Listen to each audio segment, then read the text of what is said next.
Fan de Ludo, bienvenue au Renard Ludique. Allez, installez-vous confortablement et je vous emmène vivre une aventure avec le jeu L'Enfeuse 3.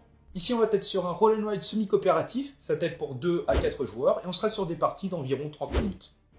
Dans L'Enfeuse 3, vous allez incarner un héros en coopération relative. Vous allez explorer divers lieux, combattre des créatures, découvrir des trésors et bien d'autres encore.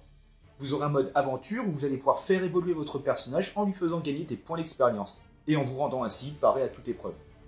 Allez, on va même comment préparer notre épopée. Mais avant toute chose, si vous n'êtes pas encore abonné, n'hésitez pas à le faire, cela permet de soutenir grandement la chaîne. Alors, avant toute chose, il faut savoir que le jeu possède 3 modes. Vous avez un mode tutoriel, un mode aventure et un mode libre. Et dans cette vidéo, on va plus se consacrer sur le tutoriel, même si ça diffère très peu du mode aventure. Du coup, chaque joueur va choisir l'un des 4 héros en prenant sa fiche d'initiation et son crayon associé à sa couleur. Vous allez prendre le plateau d'aventure de tutoriel et vous allez placer l'arrow et vent orienté dans la même direction. Vous aurez des cartes tutoriel à préparer par type. Et enfin, après avoir déterminé un premier joueur, vous êtes prêt à vous lancer dans l'aventure.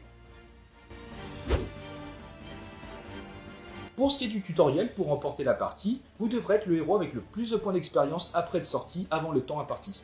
Et pour ça, vous allez jouer à tour de rôle. À votre tour, vous aurez 4 grandes phases. Une première phase où vous allez indiquer votre case de passage, une phase de lancer de dés où vous allez créer une forme d'exploration, une phase de dessin, et vous allez terminer avec une phase de fin de tour. Ça va être ensuite au jour suivant de jouer.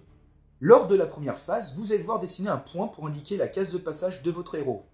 Ce point doit être présent sur une case de départ ou bien sur une case adjacente orthogonalement à une case déjà explorée. Et attention, si votre point est adjacent à une forme d'un autre joueur, vous lui donnerez un point d'expérience. Vous devrez ensuite lancer les 4 dés, et ce jusqu'à un maximum de 3 fois. Et comme bien souvent, vous allez pouvoir relancer soit tous les dés, soit une partie. Et à l'aide du tableau, vous allez essayer de créer une forme grâce à des suites ou des chiffres de même valeur. Vous pourrez donc avoir un maximum de 3 formes. Lors de la troisième phase, vous allez choisir l'une de ces formes et vous allez la dessiner sur le plateau d'aventure, en incluant la case de passage. Et en fonction de sa taille, vous allez potentiellement marquer des points d'expérience, à raison d'un point d'expérience si votre forme fait 3 cases, et 2 points d'expérience si elle fait 4 cases. Ces points d'expérience, vous les cocherez sur votre fiche de personnage. Attention, si votre exploration traverse un contour rouge, vous devrez barrer un cœur sur votre fiche. Les cœurs barrés vous rapporteront des points d'expérience à la fin du plateau. Mais si un héros a barré tous ses cœurs, il est KO. On verra ça par la suite. Enfin, vous terminerez votre phase de jeu en cochant la prochaine case sur la piste de tour. Et attention, si un joueur oublie de cocher sa case tour, le joueur suivant peut la cocher à sa place en plus de la sienne et gagner un point d'XP. Et si toutes les cases sont cochées et que personne n'est sorti, la partie est perdue. Les tours vont ainsi s'enchaîner jusqu'à ce qu'un héros explore la case de sortie. Il va alors gagner des points d'expérience supplémentaires. Vous allez retourner ensuite le plateau pour démarrer le tutoriel 2, et rebelote, vous allez enchaîner les tours jusqu'à ce qu'un héros arrive à la sortie. Et dans ce cas-là, à votre score, vous allez rajouter des points d'expérience de votre dernier cœur barré, et les XP récupérés grâce au dragon d'or à raison d'1 point pour 2 dragons d'or. Et le héros avec le plus de points d'expérience remporte la partie. Et maintenant que vous savez comment se déroule un tour de jeu, on va regarder à présent les différentes cases spéciales que vous allez pouvoir retrouver lors de ces 2 tutoriels. Tout d'abord, vous aurez les symboles de combat. Si votre exploration en contient un, vous allez piocher une carte combat. Vous allez comparer la somme de tous vos dés à une caractéristique de votre adversaire et vous allez gagner l'expérience correspondant à votre résultat. Vous allez mélanger ensuite la carte combat à la pile. Vous aurez aussi lors du tutoriel 2 des grilles et des portes. Si votre exploration contient une case située devant une grille ou une porte, vous allez piocher la carte correspondante. Pour tenter de l'ouvrir, vous allez, comme le combat, comparer la somme de tous vos dés avec sa résistance. Si vous utilisez votre force, vous devrez faire plus que la valeur notée sur la carte. Et si vous voulez crocheter, vous devrez faire moins que la valeur indiquée. En cas d'échec, vous pourrez parfois perdre un cœur. Et le héros suivant pourra à son tour essayer de l'ouvrir. Pour ça, il va noter sa case de passage derrière la porte ou la grille. Si votre exploration contient un coffre, vous piocherez une carte de ce type. Ces derniers pourront être crochetés ou forcés. Si vous l'ouvrez, vous gagnerez l'expérience correspondant ainsi que les gains en bas de la carte. Vous aurez également des cartes événements où le héros à votre gauche piochera une carte événement et vous la lira. En général, vous allez devoir faire un choix parmi 2 possibilités.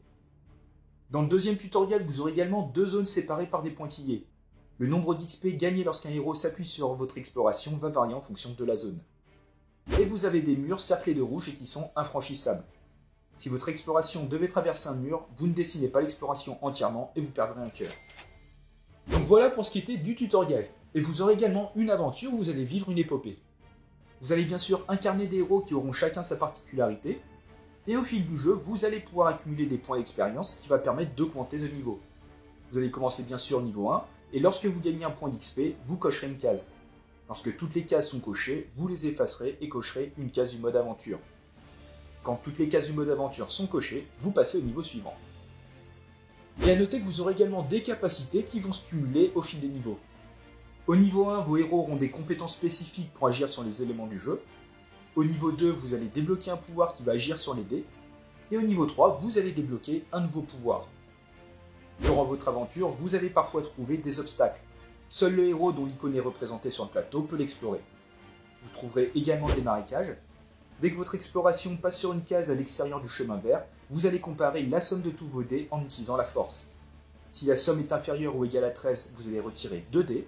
Entre 14 et 21, vous allez retirer 1 dé. Et sinon, vous pourrez utiliser vos 4 dés. A noter que lorsque vous retirez un dé, vous devez en retirer un qui se trouve à une extrémité de votre forme. Vous aurez aussi des parchemins contenant des numéros de chapitres. Lorsque vous explorez l'une de ces cases, vous irez consulter le chapitre correspondant dans le livret d'aventure. Revenons à présent sur la notion de KO. Dès que vous barrez votre dernier cœur, vous êtes donc KO et vous ne pourrez donc plus participer au plateau en cours. Par contre, vous allez pouvoir boire une potion pour récupérer un point de vie. Et à noter que le premier héros à être KO va lire le chapitre 42 du livret d'aventure. Et si vous n'êtes pas sorti avant le temps imparti, vous allez devoir recommencer le plateau. Pour ça, vous allez remettre vos points d'expérience comme au début et vous allez récupérer tous vos points de vie. Par contre, vous allez garder tout le reste, c'est-à-dire tous les équipements que vous aurez pu récupérer au cours de votre partie. Et dans le cas contraire, donc si vous êtes sorti dans le temps imparti, vous allez ajouter les XP de vos blessures à votre total. Tous les héros vont récupérer 2 cœurs et vous allez suivre les instructions de la mise en place classique avec le nouveau plateau. Donc vous allez vous laisser guider par le récit jusqu'à ce que vous trouviez le mot fin dans l'aventure. Vous allez ainsi déterminer le gagnant en ajoutant à vos XP actuels les points d'expérience de vos blessures, 1 point d'expérience pour 2 dragons d'or, 3 points d'expérience pour chaque potion et 5 points d'expérience pour une horde. Et bien sûr, le héros avec le plus grand total d'XP remporte la partie. Et le reste des règles sur le déroulement d'un tour reste inchangé.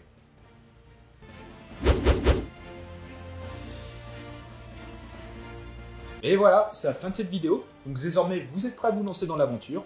Si le jeu vous a plu et que vous souhaitez soutenir la chaîne, n'hésitez pas à utiliser le lien qui est en description. Et comme d'habitude, vous pouvez très bien laisser un petit pouce bleu, commenter et vous abonner. Ça nous fait toujours plaisir. Et sur ce, on se retrouve dans une prochaine vidéo. Ciao!